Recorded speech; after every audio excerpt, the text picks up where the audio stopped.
Hello बच्चों, आज के इस वीडियो में हम जेईई मेन 2024 के लिए फिजिक्स के 4 चैप्टर्स एंड उनके सब टॉपिक्स के बारे में बात करेंगे, जिससे रिलेटेड क्वेश्चंस जेईई मेन 2024 में डेफिनेटली आएंगे।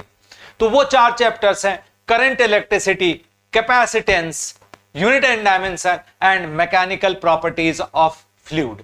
सबसे पहले हम बात करेंगे करंट इलेक्ट्रिसिटी का। करंट इलेक्ट्रिसिटी जो चैप्टर है वो by nature theoretical and numerical based chapter है। अब आपको किन किन सब टॉपिक्स का बात ध्यान रखना है इस चैप्टर में। सबसे पहले आप drift velocity and current density से रिलेटेड क्वेश्चंस को प्रैक्टिस कर लेंगे और इससे related question definitely JEE 2024 Mains में आएगा ही आएगा, तो इसलिए आप इससे रिलेटेड क्वेश्चन को प्रैक्टिस कर लेंगे।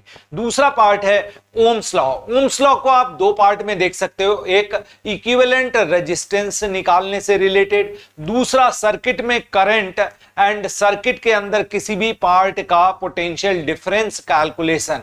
ये जो 2 पार्ट है इससे भी कॉन्सेप्ट से रिलेटेड क्वेश्चंस जेईई मेन 2024 में आएंगे। तीसरा पार्ट है galvanometer, ammeter and voltmeter related question and also Wheatstone bridge से रिलेटेड क्वेश्चंस। तो इसको आप एनसीईआरटी से भी पढ़ सकते हैं, क्योंकि बाय नेचर अगर हम देखें तो ये पूरा चैप्टर करंट इलेक्ट्रिसिटी बहुत ही इजी चैप्टर है और कहीं ना कहीं ये फॉर्मूला बेस्ड ही चैप्टर है। तो अगर आप एनसीईआरटी से इसको अच्छे से रिवाइज कर लेते हैं और पीवाईक्यू सॉल्व कर लेते हैं तो आप जेईई मेन 2024 में डेफिनेटली सारे क्वेश्चन इस चैप्टर से रिलेटेड सॉल्व कर पाएंगे। अब हम बात करते हैं कैपेसिटेंस का। कैपेसिटेंस के अंदर equivalent capacitance calculation related question, दूसरा कैपेसिटेंस विथ डाइलेक्ट्रिक, तीसरा कैपेसिटेंस के across potential difference and energy related questions को आप प्रैक्टिस कर लें। और बाय नेचर अगर आप देखें इस पूरे चैप्टर को भी तो ये इजी चैप्टर होता है और आप एक बार अगर इसको प्रैक्टिस कर लेते हैं और पीवाईक्यू सॉल्व कर लेते हैं तो आप इसके क्वेश्चन गलत नहीं करेंगे।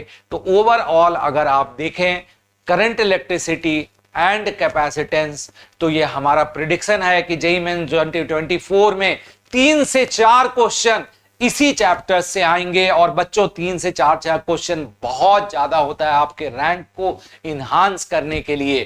तो आप फटाफट जो जो सब टॉपिक्स मैंने बताया है उससे रिलेटेड क्वेश्चंस को प्रैक्टिस कर लें और एनसीईआरटी से डेफिनेटली इस चैप्टर को रिवीजन करें।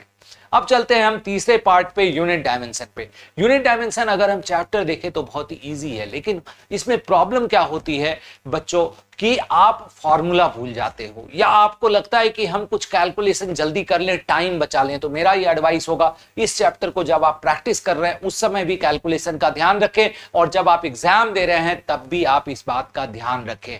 इस चैप्टर के जो क्वेश्चंस आएंगे जो मैं प्रिडिक्ट कर रहा हूं, सुन लीजिए ध्यान से, उसमें मैट्रिक्स मैच टाइप क्वेश्चन आने का प्रिडिक्शन है जेईई मेंस 2024 में। और जब भी मैट्रिक्स मैच रिलेटेड क्वेश्चंस कोई आता है तो उसके अंदर एक गलती करते हैं बच्चे कि उसको जल्दी से सॉल्व करना चाहते हैं और उसी में मिस्टेक्स कर जाते हैं। तो जैसा मैंने आपको पहले भी बताया था कि आप अपने कैलकुलेशंस का ध्यान रखेंगे, तो अगर आप कैलकुलेशंस का ध्यान रखेंगे तो आप मिस्टेक्स नहीं करेंगे और यूनिट डायमेंशन के क्वेश्चंस को इजीली सॉल्व करेंगे। और इससे रिलेटेड क्वेश्चन, एक क्वेश्चन तो जरूर होगा पेपर में। तो एक तरह से पेपर लीक कर रहा हूं मैं आपके लिए, तो एक क्वेश्चन यूनिट डायमेंशन से डेफिनेटली होगा आपके शिफ्ट में। तो कुल मिला के अगर आप देखें तो 4 एक 5 क्वेश्चन आपके लिए मैंने लीक कर दिया। अब चलते हैं हम मैकेनिकल प्रॉपर्टीज ऑफ फ्लूइड में। इसको हम 2 पार्ट में डिवाइड करके डिस्कस करते हैं। पहला fluid static and fluid dynamics, दूसरा surface tension and viscosity.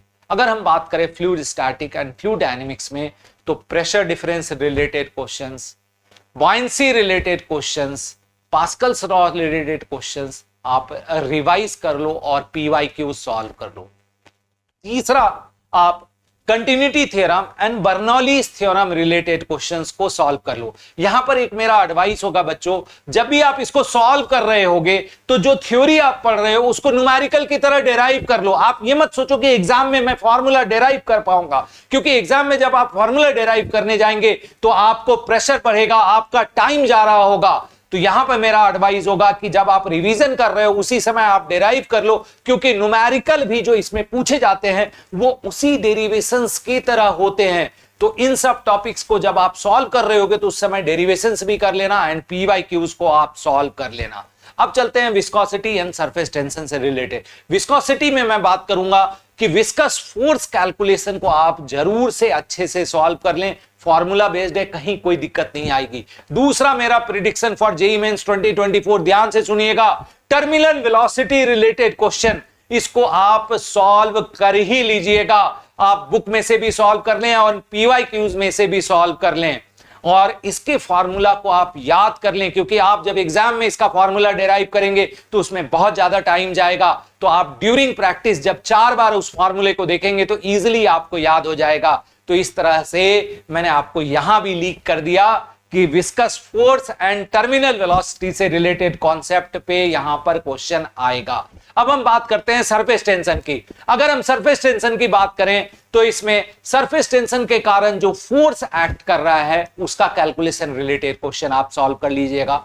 Capillary rise को आप अच्छे से सॉल्व करिएगा, क्योंकि कैपिलरी राइज में फॉर्मूला बेस्ड होता है और कहीं ना कहीं थोड़ा थ्योरेटिकल बेस्ड भी पूछा जाता है। तो मेरा यहां पर एडवाइस होगा बच्चों को कि एनसीईआरटी से आप इसके जो थ्योरेटिकल पार्ट है उसको एक बार जरूर से रीडिंग करें और देखिएगा आप क्वेश्चन जरूर आया होगा तो आपको उस समय याद आएगा कि हां इन लोगों ने बताया था हमें और आज हमें इसका फायदा हो रहा है। तीसरा पार्ट है सरफेस एनर्जी से रिलेटेड क्वेश्चंस। तो सरफेस एनर्जी से रिलेटेड क्वेश्चन भी प्रैक्टिस कर लीजिएगा। तो आप जो सब टॉपिक्स मैंने आपको बताया है अच्छे से आप प्रैक्टिस कर लें। जेईई मेन 2024 में डेफिनेटली आप बहुत अच्छा स्कोर करेंगे। All the best. मिलते हैं नेक्स्ट वीडियो में नेक्स्ट टॉपिक के प्रिडिक्शन के साथ।